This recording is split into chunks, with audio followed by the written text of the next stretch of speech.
Once again, glad to see all of you. We are in John 9. So we had a sermon from John 9 last week, but we actually did not get into any of it in our Bible class material. So don't get confused, like I did. So what we have transpiring are events that have ultimately started from John chapter 5. Now you have some investigation on the part of the Pharisees starting way back in John chapter 1. Remember, the Pharisees sent some to question John about what he was doing and if he is the Messiah, if he's the prophet, so on and so forth, and we have that dialogue transpiring between that. But nothing has really transpired threat-wise or anger, malice, indignation-wise until you get to John chapter 5. John chapter 5 is the healing of the paralytic man on the Sabbath day. And from that point, you have things just the temperature continues to rise with everything that Jesus ends up doing so as to try to help these people to realize, hey, I am deity. I'm the Son of God. I'm the one you've been waiting for. And I'm not coming here to help you just physically. I am able to do that, but I'm coming here to help you spiritually. And that's with your sin problem. So again, in John chapter 9, Jesus is going to heal another man on the Sabbath day. And in this chapter, we are going to witness something that, as we discussed in our sermon, that a lot of people around us just do not comprehend when it comes to faith. And that faith must grow. We're going to find that with the blind man. We're going to watch his faith grow from the time frame where he receives his healing to the investigation that the Pharisees push on him, and then to where he ends up running into Jesus again at the temple. But also at the same time that we're going to witness faith growing, we're also going to witness unbelief growing at the same time. And it's over the same event. Two parties are going to see the same thing, and one group is going to be pushed into unbelief while another is going to be pushed towards belief. And they're growing side by side. And we're going to study why these things happen. Why it is that some people are going to see what Jesus does, hear what he says, why some people will pick up the Bible, read it, believe it, and obey it, and why others will pick it up, read it, and not believe it. Or even not believe it to the fullest extent.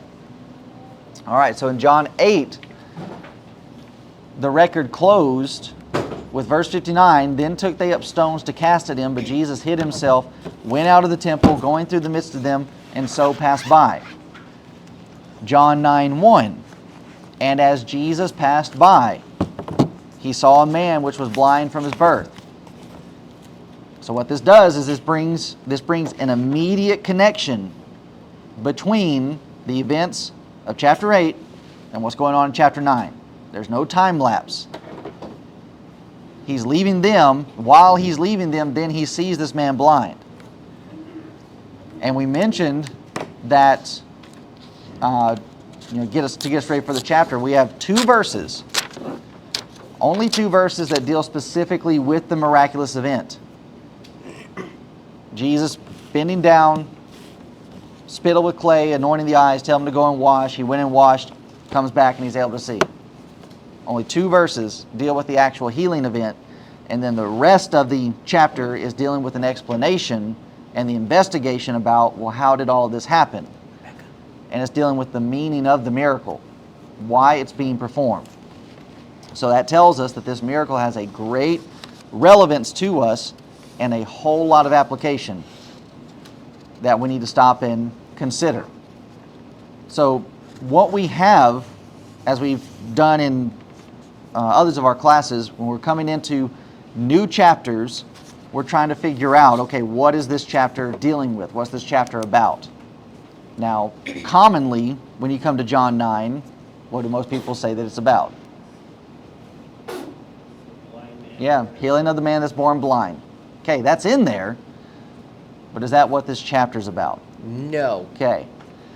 So John 8, specifically John 8:12, we have Jesus being referenced as, or a manifestation of, light. He's the light of the world, and all that will believe will come unto him. So from John 8, with him being the source of light, now in chapter 9, we will have Jesus being manifested to us as being the source of sight. And that what's going to be presented throughout this section is that without the light that Jesus has brought into the world, we are not going to be able to see correctly if we're not allowing that light to give us sight to see. Now we can find this pictured for us in John 9 in the very next verse, verse 2. So Jesus passed by, sees a blind man. Well, the disciples see the same blind man. And they stop and they asked him, saying, Master, who did sin, this man or his parents, that he was born blind? So once again, we find a dilemma within Jesus' close association with the apostles. Here they're struggling to see sin correctly. And that here's this man born blind, that means someone must have sinned somewhere for this to happen. So a theological question arises over the blind man. And when we are in this kind of position, we can actually end up in this same same state and the same frame of thinking, to where we do not see sin correctly, and therefore we do not see people around us correctly. That instead of just, pity, mercy, compassion coming over them, and it's just, just keeping your mouth shut and just watching what's going to happen. Instead, you just automatically jump to a false conclusion of, well, let's figure out who did something wrong here. Yes?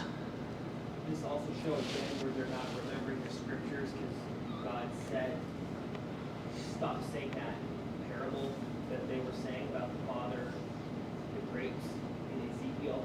Okay. I can't remember how it goes right now, but the kid's teeth will be set on edge. Oh, right. Right, so they don't know their scriptures. They should. But God said, the one who sins. Yeah, Ezekiel 18. Yes. Yeah. Is the one that's going to be punished. Right. The righteous will reap the righteous, the unrighteous will reap the unrighteous. It doesn't go, if the father is unrighteous, that doesn't mean anything for the son who's righteous, and vice versa. So they should know that here, should they not? They should. Now, granted, when we are thinking about this, they're not too far off base, because it is the case that sin does bring about consequences. To where, I'm trying to think of something specific.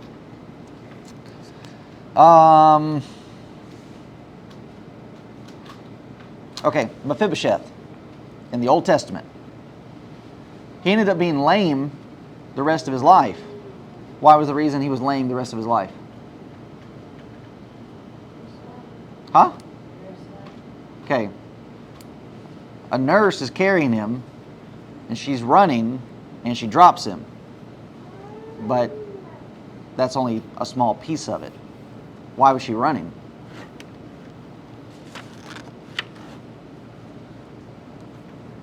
Who's Mephibosheth related to? Jonathan. All right. Jonathan and King Saul. What kind of trouble did King Saul have? War. He had war. And that because of his unrighteousness to God. So they end up finding them. So you remember, this is back when David is fleeing for his life. Where does David go to find safety? Caves. All right. Yeah. Increase. Okay? Later on. Huh? The lame guy. Huh? The lame guy. Nuh-uh. You're going too far. Was it the Amalekites or was it the Ammonites? Can't hear you. Was it the Amalekites or was it the Ammonites? I thought it was the Philistines Yeah. because they were so despised. Remember, Philistines, but David acts like a crazy person, and the Philistines let him in, and then the Philistines end up going making war with Jerusalem, and there he is in the land of the Philistines and can't do anything about it. It's all of that.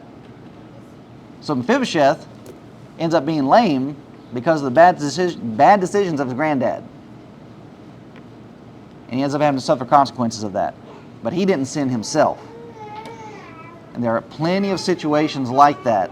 And that's what God is talking about in the Old Testament when he says that I will bring judgment on the third, fourth generation. It's not because they've done anything wrong. It's just because this is the natural order of things. So you take into consideration even the captivity where Israel's being led. What about the children that ended up growing up in captivity? Why are they suffering that? Well, it's not because of anything they did, but consequences of what parents did. So there is some of that that takes place, but you cannot look at every situation like that. Sometimes things just happen. And that's the situation you have here. Here's just a man, he's born blind. But in the mind of the apostles, it's, well, somebody had to have done something wrong somewhere. Like, no, you can't necessarily go to that degree. But even with their question, Jesus in his conversation with them, I was just going to add to that Job and his friends, because we're not leaving here until you admit to your sin. Right. So that's just another example that thought process was throughout their culture and Yep. throughout time. Yep. And so there again goes back to the scriptures they should have known about. I mean, you're reading Job all the time, and it's just, bad things happen. And how does Job start? There's a righteous man in the land of Nod named Job. When Satan comes before God, and God asks, like, well, have you considered my servant Job? And it's just the very fact that God would look at this man as an example, like a pattern standard to follow. That's a piece of high praise. But then look at all the bad things that happen to him. Bad things happen to good people. And sometimes there's just no explaining it. But that's the difficult part of it, because we want to try to make sense of it. Well, why is this happening? I don't know why it's happening. I'm just going to go through it. And when it comes to people going through stuff, who better to have go through stuff than Christians? Because we should be able to handle it. Yes. which goes along with what Jesus says, and it's coming up. I don't know if I'm going to ruin anything or not, but it's to glorify God. Yeah. It's like these things come in your life, these hurdles, and a lot of people want to just keel over and die just because, oh, well, I can't handle this. Most people want to claim, I'm depressed, depression, and just stay in that depressed state while life is going. And it's like there's so much more when God comes in the realm. No one can be depressed because you have God. Yeah. And just the whole providence aspect, Joseph being the greatest example of that, to have all those things happen to you and just sit around and wonder why. It'd be easy to get bitter, and at one point he does get pretty bitter because of how he names his sons and what those names actually mean. I can't remember right now. But not allowing that to just completely corrupt you to where you just end up throwing out God completely. He remained faithful, kept doing what he needed to do, and became second in command and saved his family. You just never know how things are going to play out. But also it shows that as he's doing whatever, he was limited in his capacity, but he's still, while he's in prison, he's looking for ways to do good things. He didn't Right. sit in the corner and feel sorry for himself like you're saying. He actively sought out and made good happen out of this bad Right. situation. Yep, absolutely.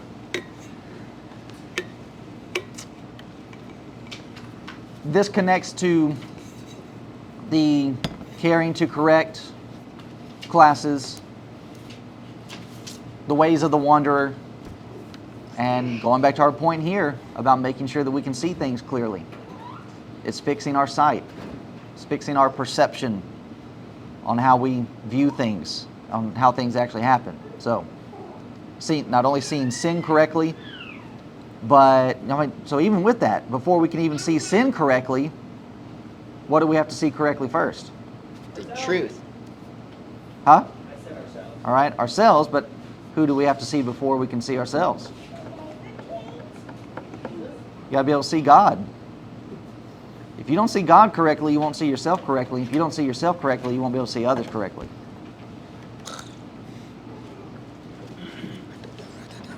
And so Jesus is going to not only bring about sight to this blind man, physical blindness, but he's going to help remove spiritual blindness as well. So just like the lame man of John 5, here's a person that needed help.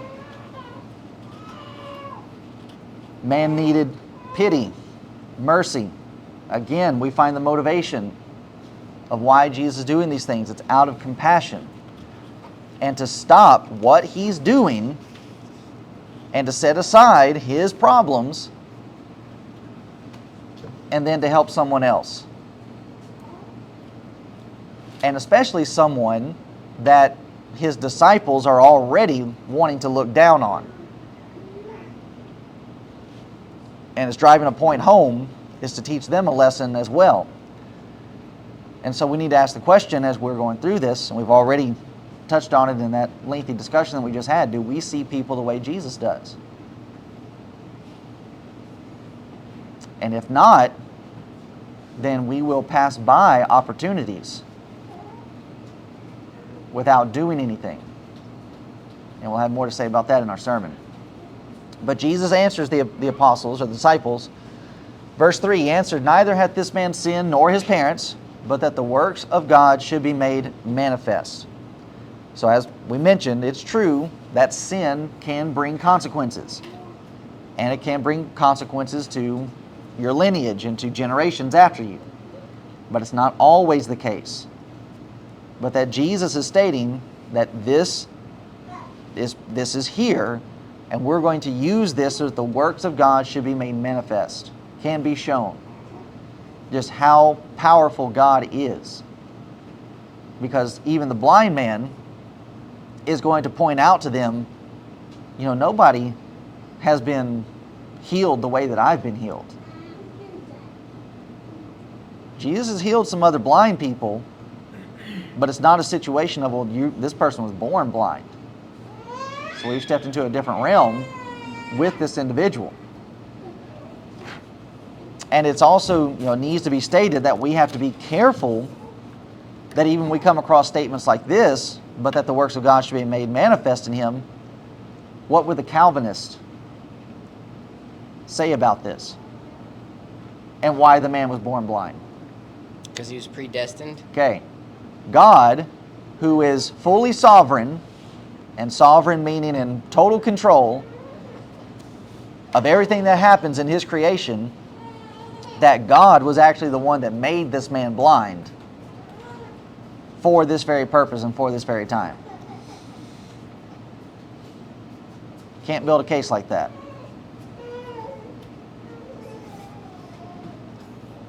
But instead, what is being done, what's being shown is that, that no matter what situation you are in, there is an opportunity and a way to be able to use that situation, whether it's good or bad, so that God should be manifest. And that God's glory is able to be shown. Now Jesus, I can't say already, but we have another section of Scripture that shows, once again, Jesus dealing with this very problem that the people were having. Well, these bad things are happening because these people sinned. Well, Luke 13, a conversation like this arises. There were present at that season some that told him of the Galileans, whose blood Pilate had mingled with their sacrifice. Jesus answering said unto them, Suppose ye that these Galileans were sinners above all the Galileans, because they suffered such things? here he is, and he's raising the question before they did. I bet you guys are thinking these guys were really sinners, real bad sinners, in order for something so terrible to happen. I tell you, nay. But except ye repent, ye shall all likewise perish. These things are not happening because they're so terrible. Things just happen. Or those 18 upon whom the tower in Siloam fell and slew them, think ye that they were sinners above all men that dwelt in Jerusalem? I tell you, nay. But except ye repent, ye shall all likewise perish. Now, just another example of how it is that we cannot look at these bad things that are happening and say, well, okay, you must be a terrible person in order for this to be happening. What ends up happening to Christians in the book of Acts? Persecution. Persecution. Being put to death. Being dragged out of your homes. Well, you must have been doing something real terrible in order for those things to happen. Can't judge that way. And even with that example in Acts 8, yeah, that's a terrible thing that's happening, but what good came from it? As they're being persecuted and had to leave their homes.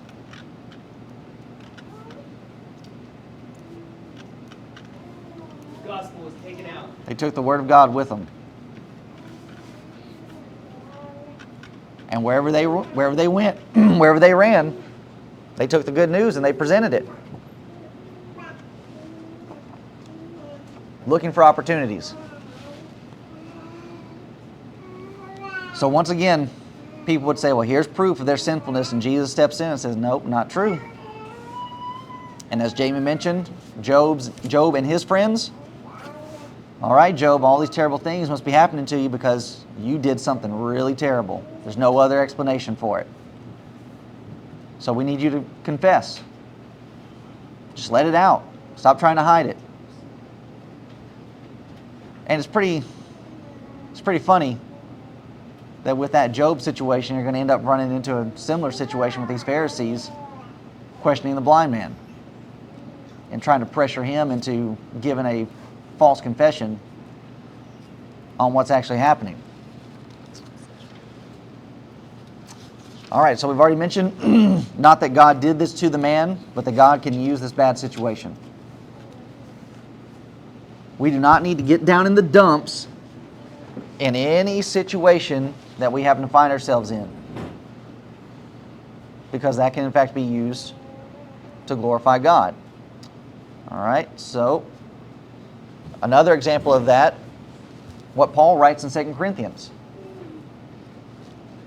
Now you just think about the first letter, in which we've done a class on it, and all the trouble that was going on in Corinth. You can just imagine how down in the dumps you would be if we were to receive a letter from Paul and he's laying out all the bad things that we'd been involved in and how we need to fix it. And then you end up getting a second letter, or at least the second letter we have, from Paul. I bet you'd be a little timid before opening that letter. You know, I don't really know if I want to open this. But you open it, and you find it starting like this. Blessed be God, even the Father of our Lord Jesus Christ, the Father of mercies and the God of all comfort, who comforteth us in all our tribulation, that we may be able to comfort them which are in any trouble, by the comfort wherewith we ourselves are comforted of God. For as the sufferings of Christ abound in us, so our consolation also aboundeth by Christ. And whether we be afflicted, it is for your consolation and salvation, which is effectual in the enduring of the same sufferings which we also suffer, or whether we be comforted, it is for your consolation and salvation.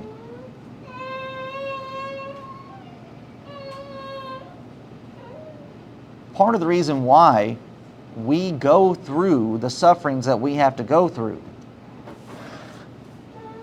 is so that we can then go through the comfort that God gives.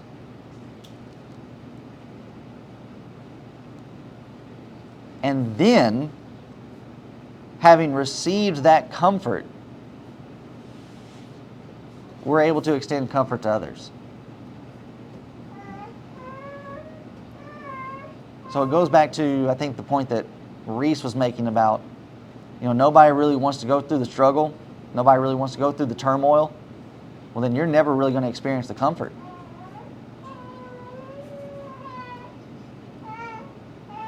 You're not going to be able to appreciate comfort, mercy, grace if you don't go through some kind of trouble.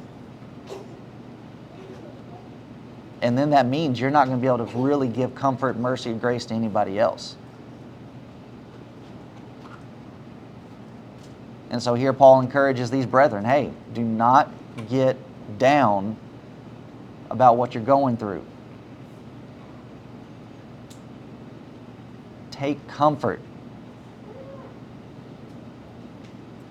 And then, having gone through that trouble and being comforted, you are then able to comfort others.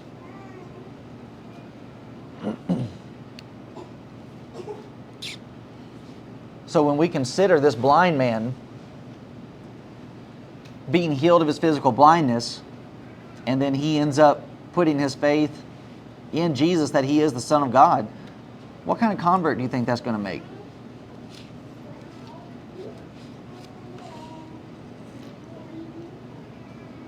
Can't even put it into words, can we, Jamie? No, sorry, couldn't. She tried. I know it. I can see it on her face. Yeah. He's going to be one of the best. Go ahead. He's without hope. Yeah. What hope would he ever have of seeing anything? And he's left, like we talked about last week, where was he?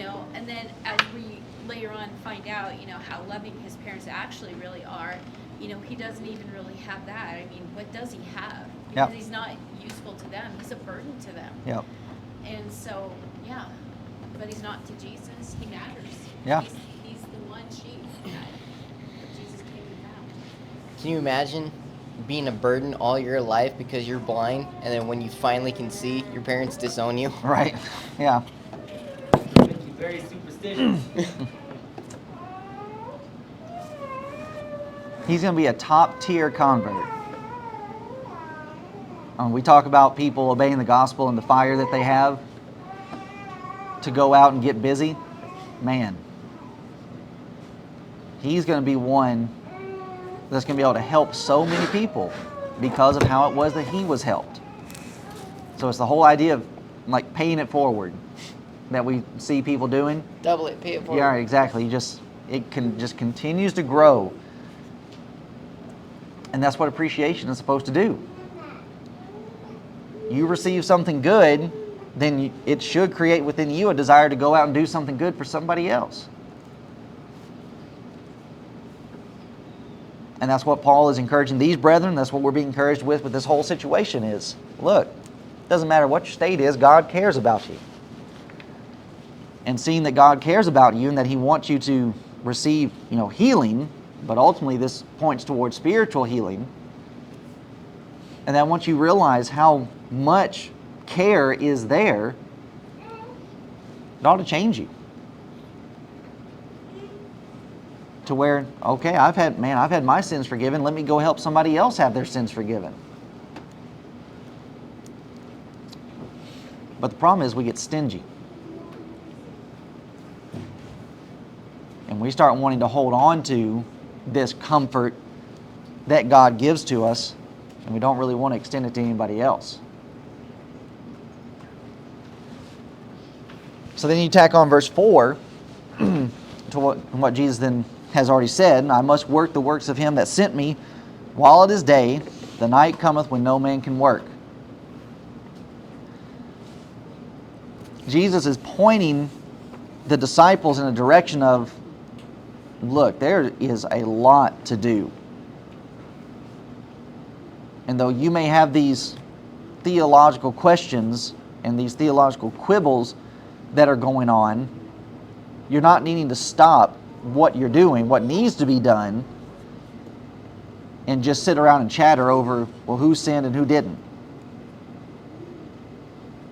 Jesus is pointing to the fact that there is a limit of time that we have to do the work that needs to be done. And that means we need to do as much as we can while we can. And what's peculiar about this event is that Christ knew that his time was limited. And he knows what's in front of him, what is about to happen. His end is drawing nigh. The hour is coming. We do not know when our time is going to be up. So that means we need to get to work. And Jesus states, he ends up pointing towards the direction of him passing the torch, if you will, along to his apostles. As long as I'm in the world, I'm the light of the world. So here is Christ, and he is once again putting himself back to what he has already illustrated in chapter 8. As long as I'm in the world, I'm the light of the world. Now, this is also an early stage of Jesus pointing towards this is not just a light for the Jews. This is a light for everybody.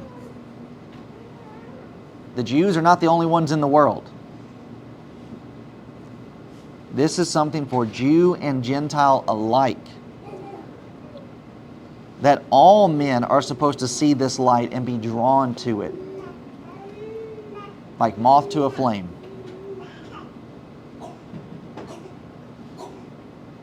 And what we're being shown is that some are doing everything that they can within their power to try to put that light out.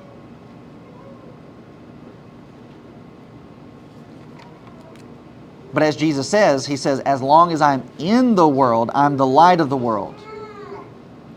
But we know Jesus is going to leave this world. He's going to leave this realm. What will happen to the light then? Does the light just go because he's gone? No, he's going to send a comforter. All right. Later on in John, he's going to encourage his apostles. I'm going to send a comforter, guide you into all truth. But this also takes us back into our Matthew study. Matthew 5:14, what does Jesus say about the light of the world? Ye are the light of the world. Ye, you, we, me. We are the light of the world.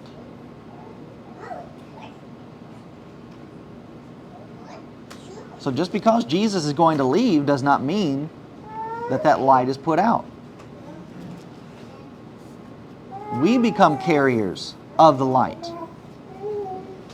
And thus the illustration that you have in the Revelation, what's the picture of the churches in the Revelation? Chapter 1. They're signified as what? They're candlesticks. Candlesticks. What do candlesticks do? Lights. They give off light.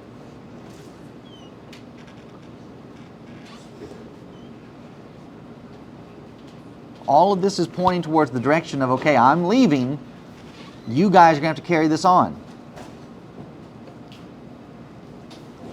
But once again in this chapter, we're going to have an illustration, going back to Matthew chapter 6, of people closing their eyes to that light and not being able to see.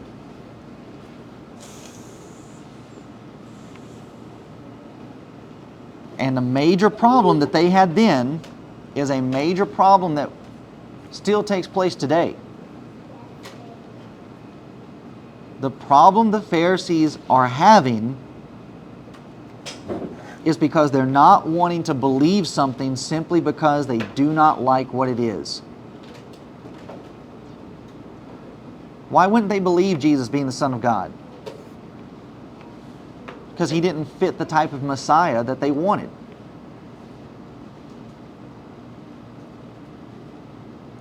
And that kind of stuff is going on all around us. I mean, the debate that I'm having with David in Arizona hinges on that very point. Well, I don't like this. I don't want to grant this. I don't want to think this way. I don't care.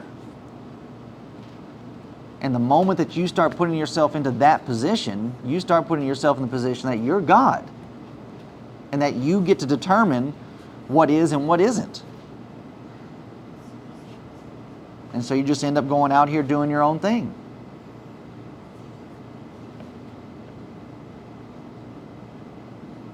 But the same thing can happen to us when it comes to, just other things.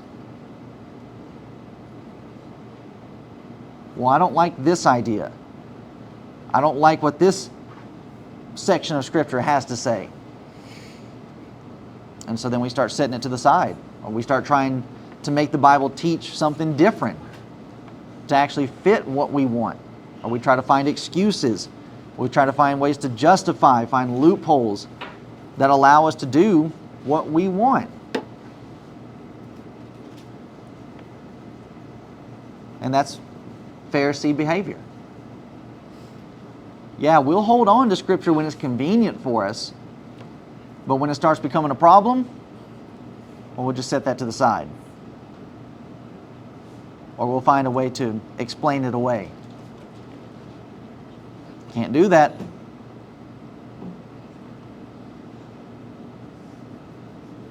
If this is what the truth says, and this is where the light is pointing, and I want to see it correctly, then I just have to go by what the book says. And so when he had thus spoken, verse 6, he spat on the ground, made clay of the spittle, he anointed the eyes of the blind man with the clay, said unto him, Go, wash in the pool of Siloam, which is by interpretation sent. He went his way, therefore, washed, came seeing. Now, we studied this in our sermon last week. Here we have mercy, grace on the part of Christ towards this man who was helpless, hopeless. Jesus did his work and then gave the man something to work also. And we have been exemplified for us how the man did that by faith. And being obedient, he received what God wanted to give him.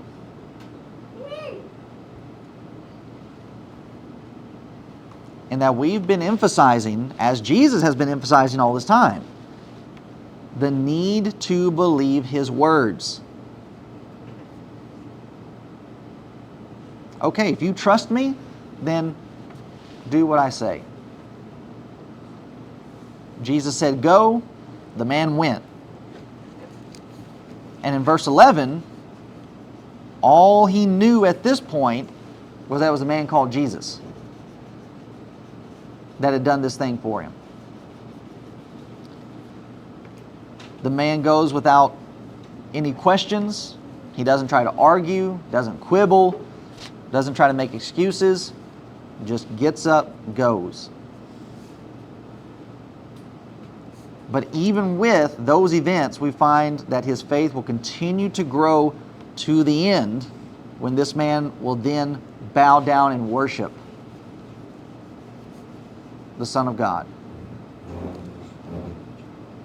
But before we get to that, we have the other side. Before we see his faith continue to grow, we're going to see unbelief continue to take root. Verse 8. The neighbors, therefore, and they which before had seen him that he was blind, said, Is not this he that sat and begged? Some said, This is he. Others said, He is like him. But he said, I am he.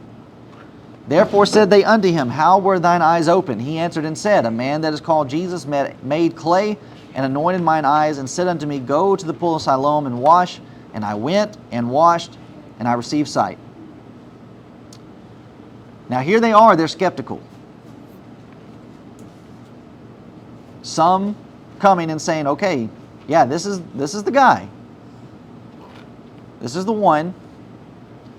But then notice how some others are trying to reason it away. Well, he's like him.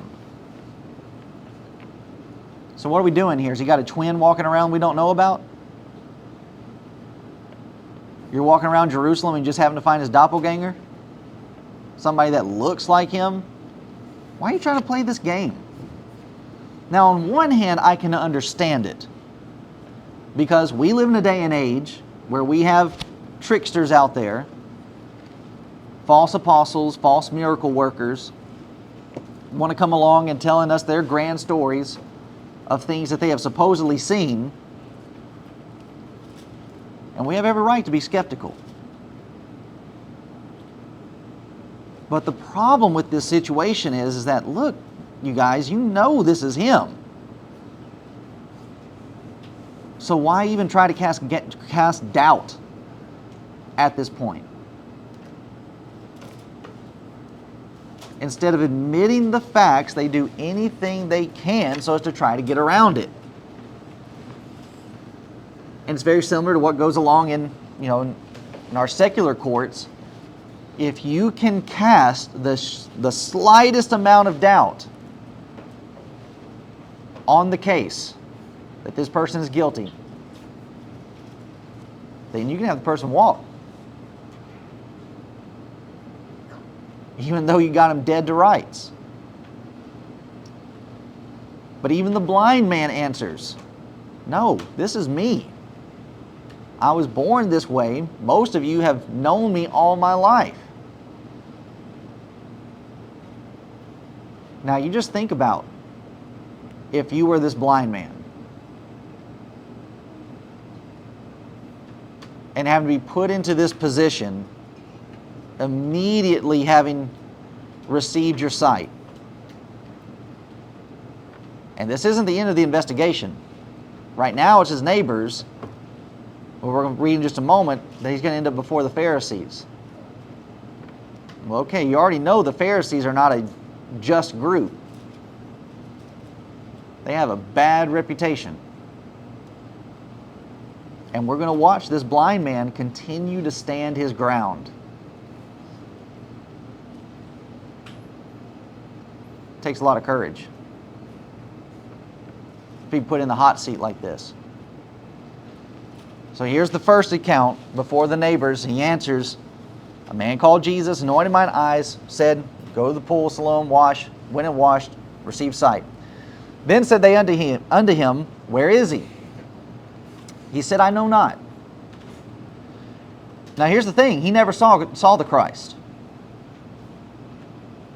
Blind all his life, Jesus walks up, does what he does, says go and wash, and Jesus had left before the blind man had come back from the pool.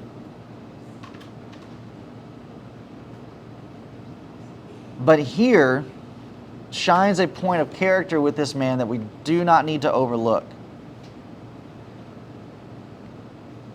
And that we've already made mention of his courage. Well, it takes a lot of courage when you're asked a question and then have to be able to say, I don't know.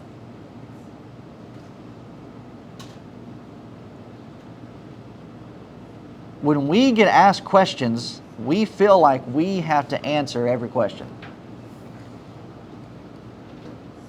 And then we end up making a mess trying to answer a question when we should just sit back and say, I don't know.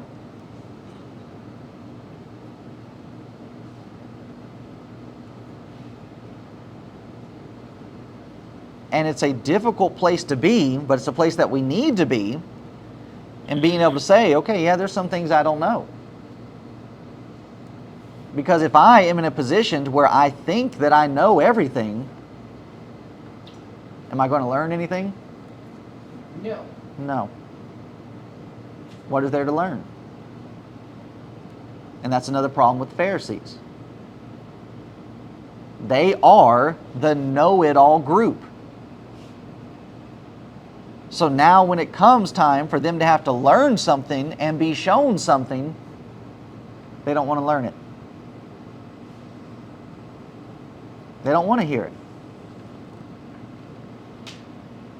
And so this ends up being a reminder for me, for all of us, All that I will ever know is what is revealed for me in this book. And that even in this book, it tells me, there are still some secret things that belong to God.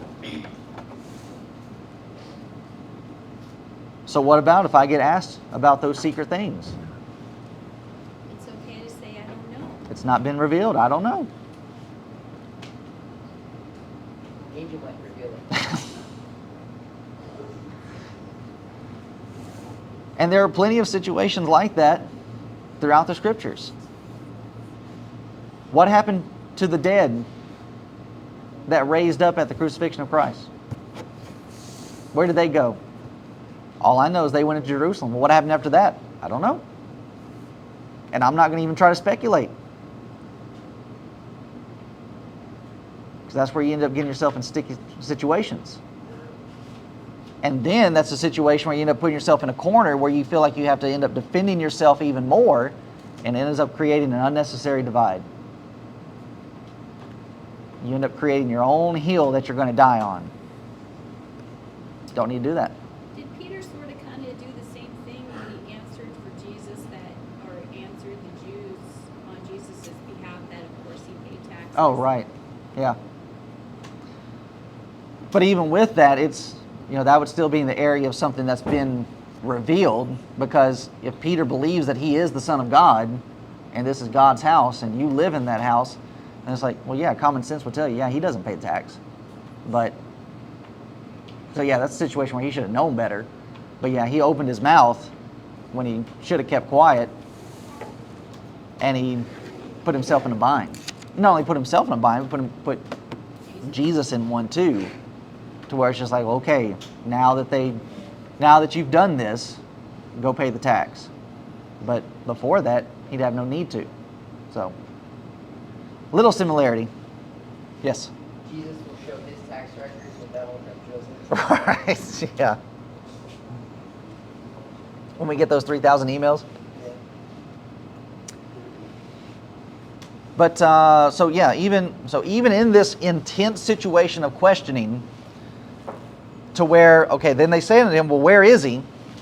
He said, I know not. I mean, you just got to think about what they're trying to do in, well, okay, well, you're claiming that this man Jesus did it. Well, let's go find him and question him. Let's bring him as a witness. And it's just like, well, I don't know where he is, so you can't bring him. They line up those questions. They don't get the kind of answer that they like. They can't explain it. So let's go to the know-it-alls.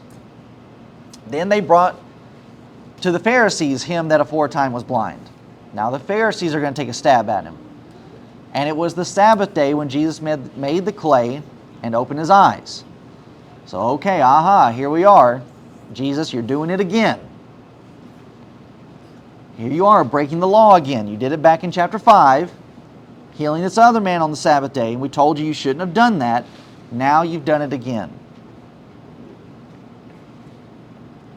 But it doesn't matter. So what if you want to get angry? Get angry. I'm not going to let your anger stop me from doing what I know is right. And that's an important lesson for us, because we gauge what we are going to do based on how it's going to make people feel. I don't even take that we do not need to take that in consideration. You do what needs to be done,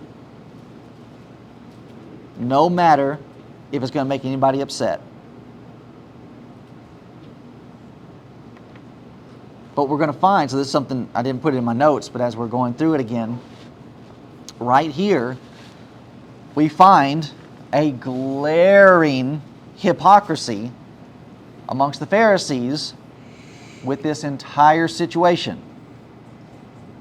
So here we are on the Sabbath day, and let's go to verse 15. Then again the Pharisees also asked him, saying, how he had received his sight. He said unto them, he put clay upon mine eyes, and I washed, and do see. Therefore said some of the Pharisees, this man is not of God, because he keepeth not the Sabbath day. Others said, how can a man that is a sinner do such miracles? And there was a division among them. Notice verse 16. when they heard that Jesus made clay on the Sabbath day and then healed a man on the Sabbath day, they say that he's guilty for not keeping the Sabbath day. But what about what they're doing right now? Okay, if I cannot even make clay on the Sabbath day, can you hold a trial on the Sabbath day? No. They're doing just as much work as Jesus did in healing the man as they are trying to condemn a man. Okay, yeah, it's the Sabbath day, and I know we're supposed to be resting, but we're going to get everybody together and we're going to have a trial. Oh, so it's okay for you to have a trial, but I can't heal a man. That's sad. And it goes directly to the point in John 5 about, will you circumcise, or excuse me, not John, Matthew. No, it's not Matthew either. You will circumcise a man on the Sabbath day, but I can't make a man whole. Or is it in John? I thought it was 5. I started second guessing myself. I don't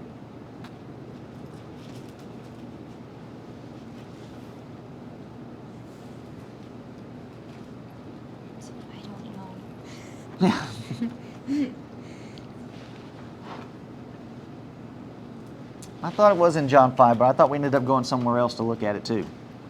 Well, what are you specifically looking for? Where he lays out the argument to them about you circumcise. Moses says circumcise. No, yeah, Moses says circumcise. If that happens on the Sabbath day, you'll do that. But then I stand condemned because I make a man whole. I think it was Mark. Yeah, because in Mark, he calls it a good work. And I thought that's where we made the connection.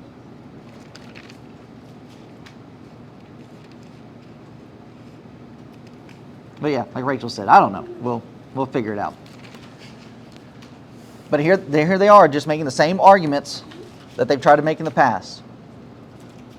He's not keeping the Sabbath day. Okay, you've already tried that. It didn't work. Why are you trying it again? Because some people just will not let some stuff go.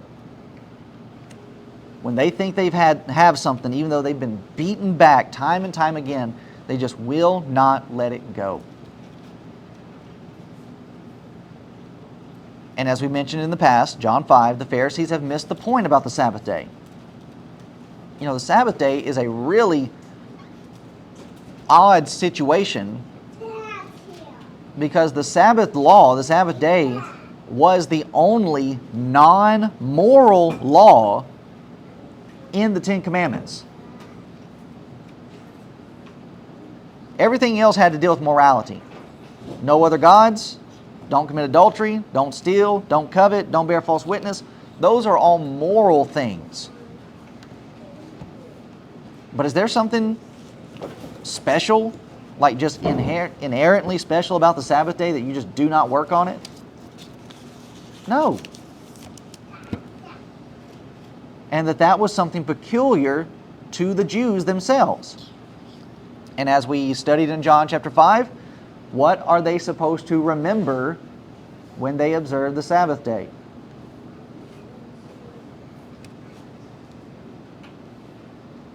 We were in John 5 and we went back to Deuteronomy 5. Well, like God delivered them. God took them by the hand. Okay, delivering them from Egypt. So Deuteronomy 5 tells us, Moses called all Israel and said unto them, Hear, O Israel, the statutes and judgments which I speak in your ears this day, that ye may learn them and keep them and do them. The Lord our God made a covenant with us in Horeb. The Lord made not this covenant with our fathers, but with us. Talking about the law. Abraham, Isaac, Jacob, they did not have this law. He didn't make this covenant with them. He's making it with us. Even us who are all of us here alive this day. Well, what's that? What is it supposed to do for us? Drop down to verse 15. And remember that thou wast a servant in the land of Egypt, and that the Lord thy God brought thee out thence through a mighty hand and by a stretched out arm. Therefore the Lord thy God commanded thee to keep the Sabbath day. Here's why you have the Sabbath. You rest but it's a remembering that you're resting from the slavery, the bondage that you had while you were in Egypt.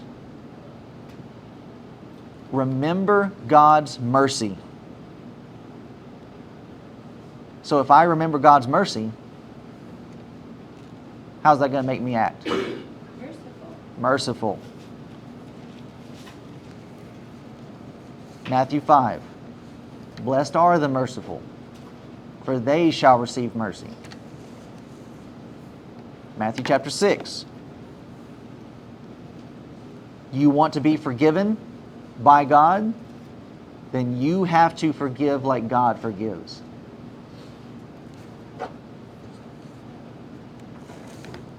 And here are the Pharisees, supposed to know all of this, and they're not doing it. Then again, the Pharisees also asked him how he had received a sight. He said unto them, He put clay upon mine eyes, and I washed, and do see. So here's investigation number 2, questioning number 2. Therefore said to the Pharisees, because of keeping not the Sabbath day. We'll stop here on verse 16. How there was a division among them. There was a problem amongst the people and their understanding. And the division is coming about not because Jesus is the one causing division. The division's already there. Jesus is just bringing it forth. He's bringing it to the forefront. There's a division because they would refuse His deity. But there's a miracle that's been performed. What was it that Nicodemus said in John 3? We know you are a man sent of God because no man can do these works or these miracles except God be with him. Well, it's not just a matter of God being with him. He is God. So here they are going back and forth on this matter, but how do you explain this miracle? And they're trying to catch this blind man in his speech. That's the reason why they keep asking him, how'd you say this was done? Because they're trying to find some inconsistency in the story to be able to discredit him. Why do they bring the parents into it? Well, let's try to find some contradiction between what he's saying and what he says and what the parents will say. You could just simply take the facts and realize, okay, these are the facts and there's no getting around it. But we're being shown just how hard-headed, how hard-hearted some people will be to where they will just fight and fight and fight against the truth. Instead of just following it. So we'll stop there at 16, pick up 17, and they're going to repeat it. It's like a broken record. In 17, they say unto the blind man again, What sayest thou of him that he hath opened thine eyes? He's going to answer, he's a prophet. But that's not good enough. They're trying to catch him. So we'll see how this goes, how this continues to progress in our next class. But any questions or comments?